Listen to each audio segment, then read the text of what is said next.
দেশের বর্তমান পরিস্থিতি বিবেচনায় দুপুর ২টার সময় জাতির উদ্দেশ্যে ভাষণ দেওয়ার কথা ছিল সেনা প্রধান ওয়াকারুজ্জামানের। তবে ১ ঘণ্টা পিছিয়ে সেই ভাষণ বিকেল ৩টায় হবে বলে জানানো হয়েছে। সেই সময় পর্যন্ত সবাইকে ধৈর্য ধরার আহ্বান জানিয়েছেন সেনাপ্রধান। এর আগে রোববার সন্ধ্যা ৬টা থেকে অনির্দিষ্টকালের জন্য কারফিউ জারি করা হয়।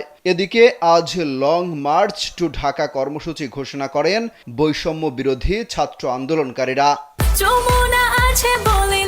যমুনা রেফ্রিজারেটর, খাবার ফ্রেশ তো লাইফ জম্পেশ।